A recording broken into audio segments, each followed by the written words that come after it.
Fascismo, parte 2.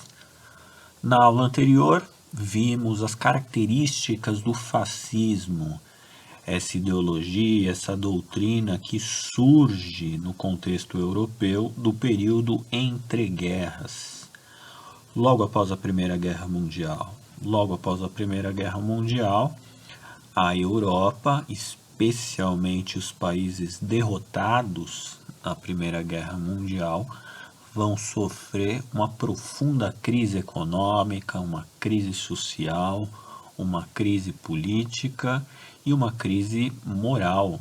A moral está baixa, né? Quem perdeu a guerra está com a moral baixa, especialmente a Alemanha. E a Itália? Bem, a Itália, ela não perdeu a guerra porque ela trocou de lado durante a guerra, né? Nas aulas de Primeira Guerra, a gente viu que a Itália começou do lado da Alemanha e logo na sequência passou para o lado da Inglaterra e da França. No entanto, embora a Inglaterra e a França tenham saído vitoriosas da guerra, todos os países estavam arrasados, claro, e a Itália também estava arrasada, e ainda mais porque ela não havia recebido as recompensas que haviam sido prometidas a ela caso trocasse de time durante o conflito, né? Pois bem, então a Itália está moralmente arrasada, a crise econômica e social também é grave, né? A falta de alimentos, a falta de empregos, está tudo desestruturado, né? E esse ambiente social vai favorecer o surgimento, né, a propagação de ideologias como o socialismo, ou o comunismo, ou o anarquismo, que são teorias que propõem uma transformação profunda da sociedade, né? Se você está com a moral baixa, está tudo desestruturado, então uma ideologia que faça você pensar numa transformação radical ganha muita visibilidade, né? E o fascismo ele surge como uma ideologia que é oposta ao comunismo, oposta ao socialismo, oposta ao anarquismo, né? Uma vez que prega o nacionalismo, né? Prega o nacionalismo extremado, enquanto o comunismo pregava o internacionalismo, né? E o anarquismo também abole essa ideia de fronteira nacional. O anarquista tem horror a fronteiras nacionais, né? Já o fascismo não, ele é extremamente nacionalista, né? Ele é extremamente autoritário também, né? Enquanto o anarquismo, por exemplo, prega uma sociedade sem autoridades, sem hierarquias, né? O fascismo prega uma rigidez militar, né? Eles são extremamente militarizados, militaristas, né? Eles defendem a hierarquia, a ordem, a rigidez, né? E é uma proposta também de transformação, de organização da sociedade. A gente viu outras características, né? Como o culto à violência, a gente viu o conservadorismo, a gente viu o nacionalismo, né? Militarismo, culto à violência. E essa ideologia ela vai ganhar força, ela vai se desenvolvendo inicialmente na Itália, na década de 20, e ela vai ganhando também espaço na Alemanha, né? Na década de 20 e na década de 30, né? Com Adolf Hitler, né? Adolf Hitler é o teórico do nazismo, o doutrinador do nazismo, que se inspirou muito no Benito Mussolini, né? O Benito Mussolini foi o teórico, o doutrinador, o formulador das ideias do fascismo na Itália, né? A gente já viu alguma dessas características do pensamento fascista, o contexto em que ele surgiu, contexto que favorece o surgimento. Vamos dar uma olhada agora na trajetória, né, do fascismo, especialmente liderado ali, conduzido pelo Benito Mussolini, né? Comecei com essa fotografia, essas 3 fotografias, olha só aqui o lema: sempre sério, sempre jovem, sempre trabalhando, né? Então, ó, aqui alguns dados do contexto, né, que eu já havia dito, né? A Itália estava destruída, não ganhou nada, o desemprego, a agitação social. O governo na Itália, gente, isso é importante. Como é que funcionava? A Itália era uma monarquia parlamentar, né? O que significa isso? Significa que tinha um rei, um rei, né? Um rei, mas ao mesmo tempo tinha um parlamento também, né? Então era uma monarquia, mas não era uma monarquia absoluta, absolutista. Havia um parlamento, né? Então, um parlamento, o que é? Uma reunião, uma assembleia de pessoas, tá? Que estão discutindo decisões políticas também, né? Eu sou a favor disso, eu sou contra isso, eu sou a favor daquilo. Há no parlamento um debate, né? Essa monarquia parlamentarista é um tipo de governo, né, que tinha sido criado ali na Inglaterra, na Revolução Inglesa, e que vimos no ano passado, né? E a Itália estava com essa forma de organização, a monarquia parlamentar. O rei era o Vítor Emanuel, né? E o Mussolini, né, os fascistas, eles vão fazer profundas críticas a esse regime monárquico parlamentar, tá? Vão fazer profundas críticas. Está todo mundo insatisfeito, né? E o Mussolini, junto com os seus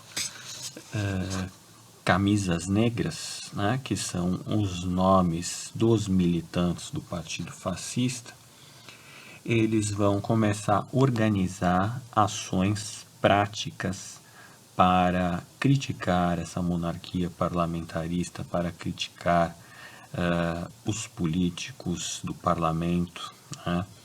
E vão panfletagem, vão fazer propaganda, vão começar a fazer discursos, tá? Defendendo os ideários do fascismo, né?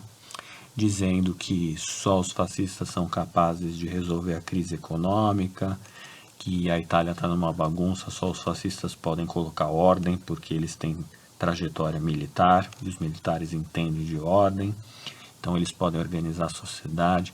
Eles estão dizendo que a Itália é grande, que a Itália é gloriosa, tem um passado glorioso, que a Itália tem que ser unificada pela nação, pelo ideal, né, de identidade do povo que fala a língua, que tem uma história em comum. Começa a levantar a moral do povo italiano com o nacionalismo, dizendo que os italianos são superiores, né? E começa a fazer críticas à política, começa a fazer promessas que vai melhorar a economia e que vai moralizar a sociedade, né? E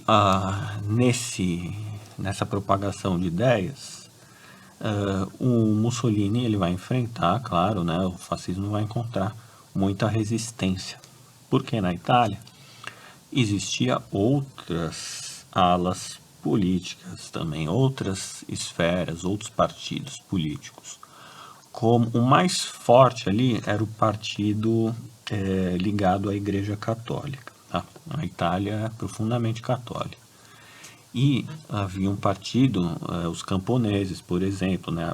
Era um país rural. Né? Os camponeses eles eram muito adeptos, filiados ali ao Partido Católico, que tinha vários assentos no parlamento italiano. Mas você tinha também os sociais-democratas, né? que é aquela esfera, que é aquela esfera da política que defende um maior cuidado com as ações sociais, né? Com o coletivo, com a educação, né? E você vai ter também um grupo dos liberais, né, em menor escala, que vão defender também o livre comércio, a livre iniciativa, a valorização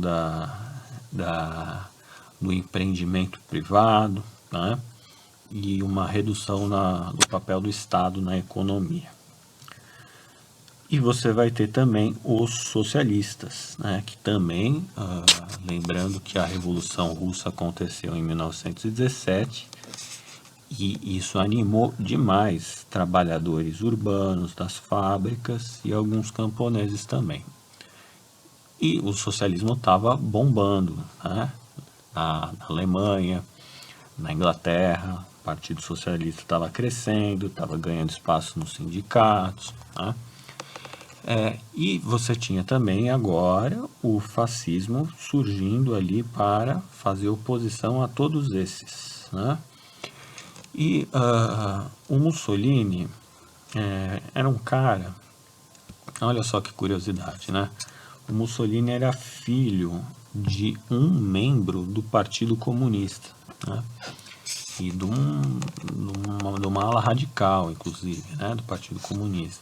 E o próprio Mussolini, durante a adolescência, ele havia pertencido ao Partido Comunista, né?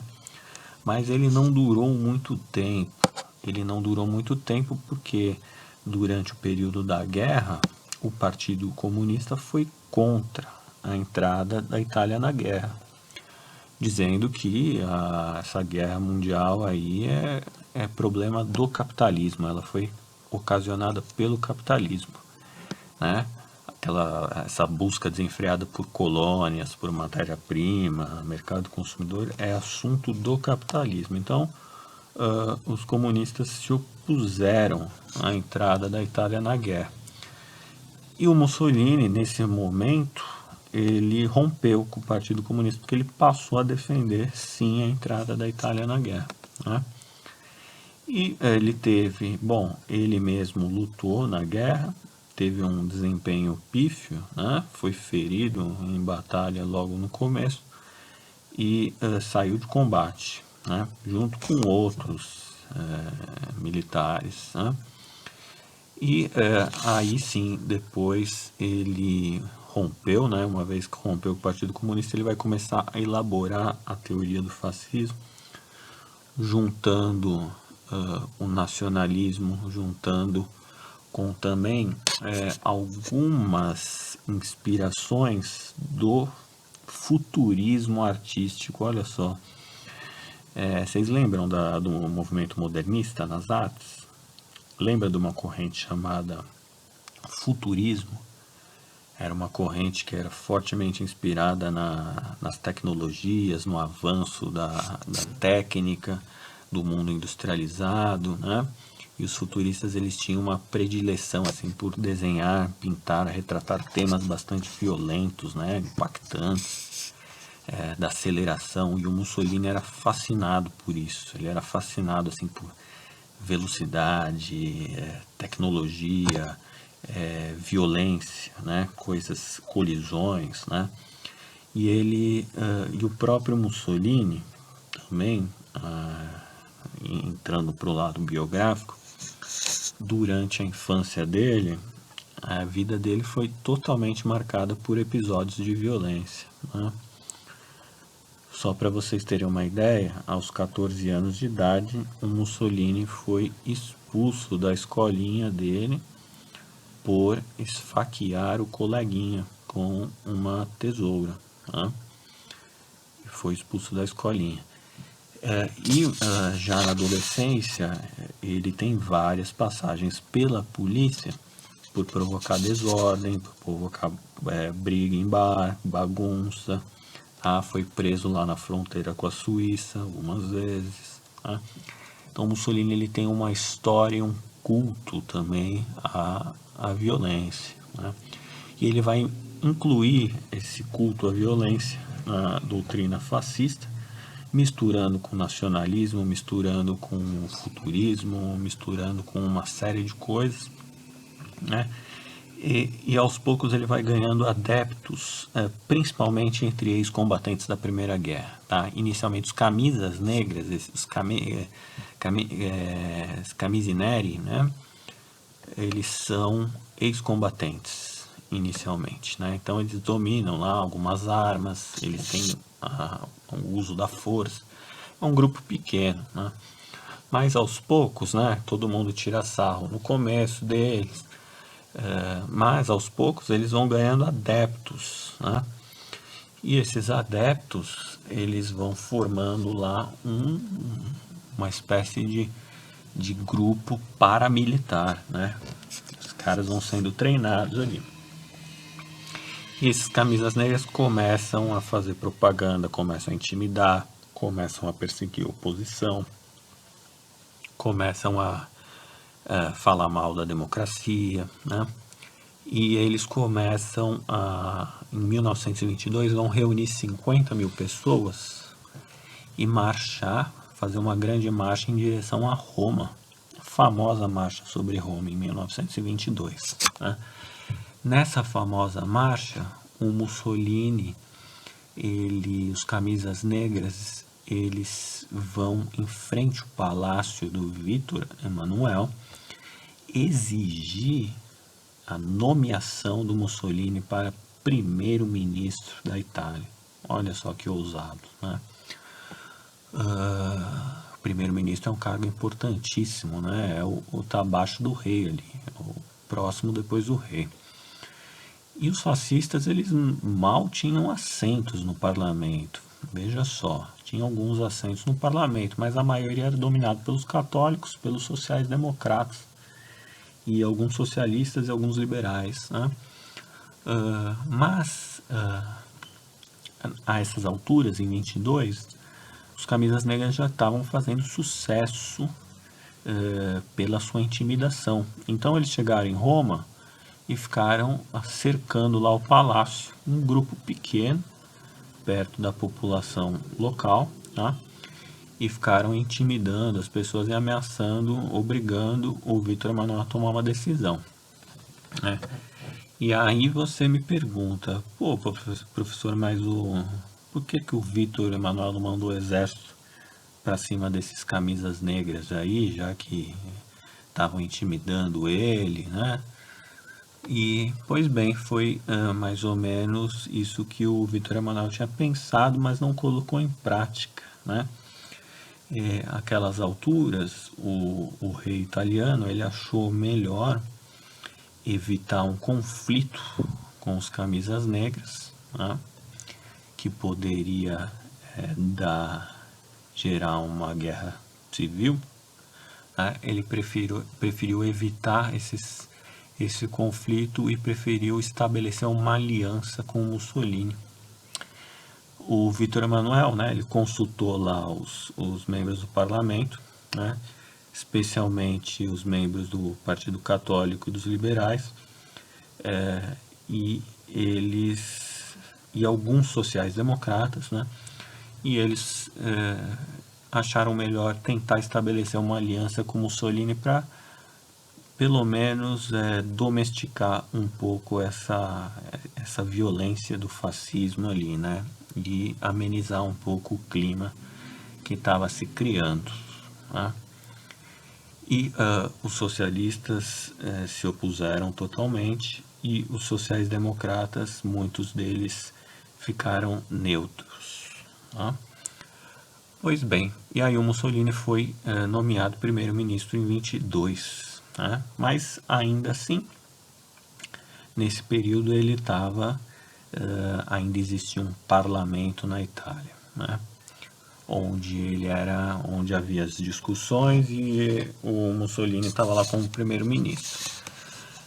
Aí, segunda parte da história, né?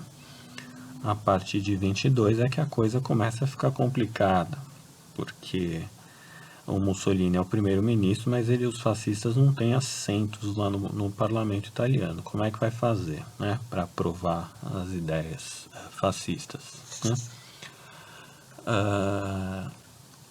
A partir de 22, com Mussolini no poder, ele vai incentivar fortemente os camisas negras, a Itália afora, né, por toda a Itália. E esses camisas negras vão começar a inibir a população nas eleições parlamentares. obrigando elas a votarem nos membros do partido fascista. Vai começar a rolar uma intimidação, vai começar a rolar perseguição e vai começar a rolar assassinatos, né? Assassinatos atribuídos aos camisas negras, né? O assassinato mais famoso foi um assassinato de um líder do Partido Socialista, né?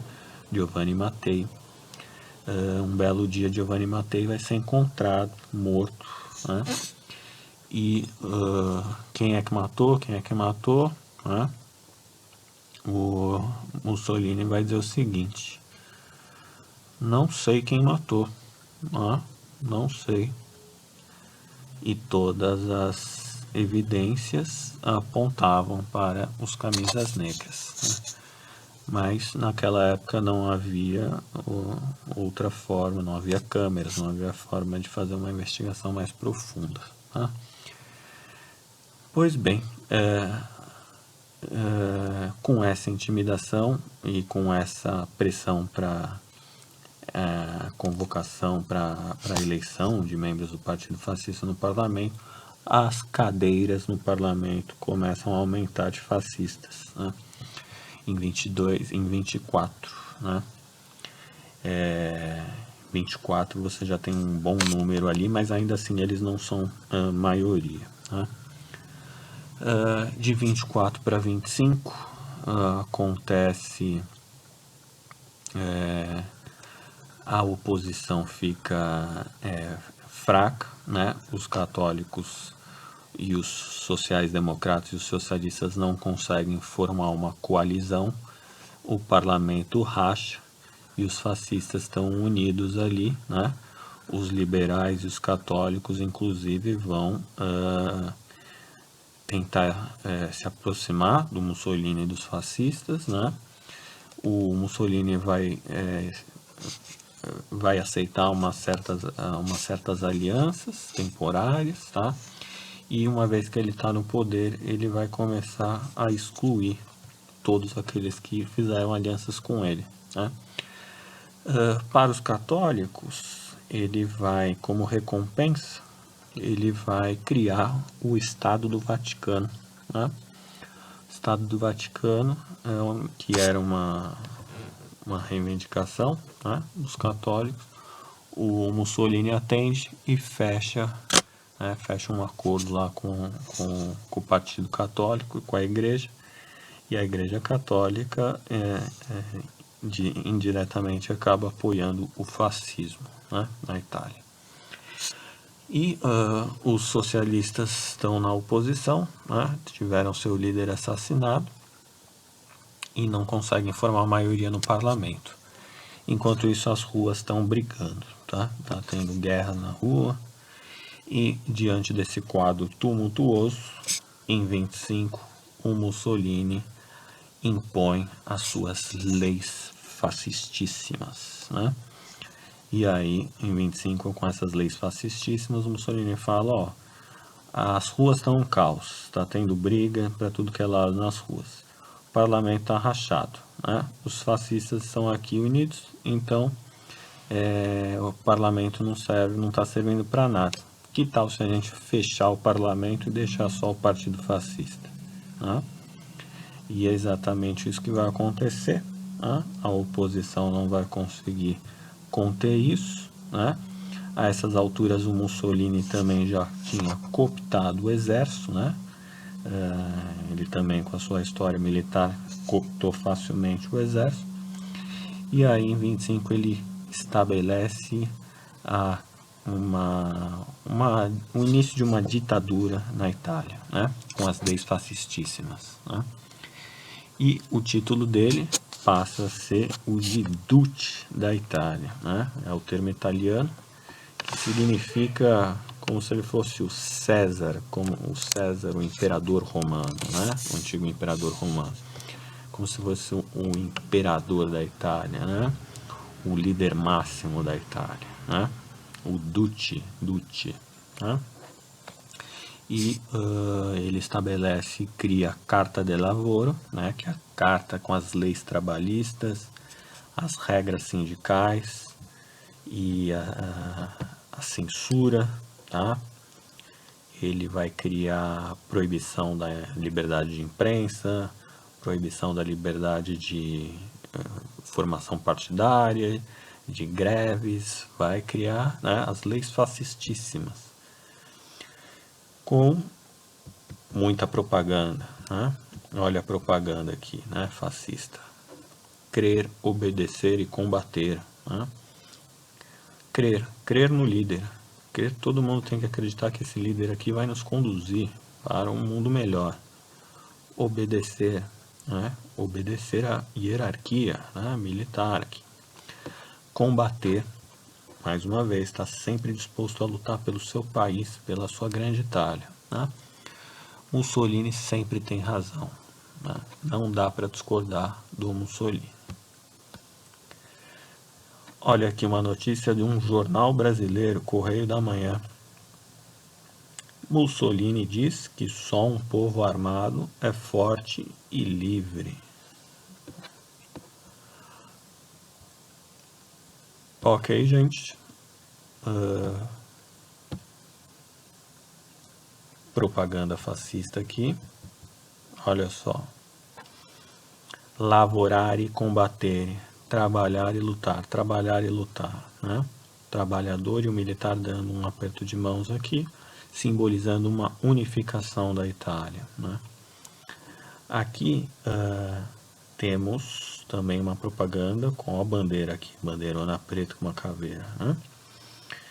Combater por honra à Itália, né? Aqui, ó, juventude fascista, né? Sempre esse culto à força, né? Para os fascistas, a guerra é fator de progresso. 2. A vida é um combate constante.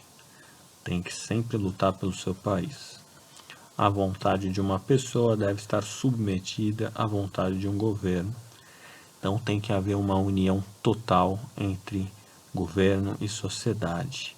Não existe democracia, não existe contrários, não existe debate de posições, de opiniões contrárias umas às outras. As pessoas não podem discordar umas das outras. Tem que estar todo mundo homogêneo, unificado, em prol de um valor só, que é a nação italiana, tá? Então, é isso, gente.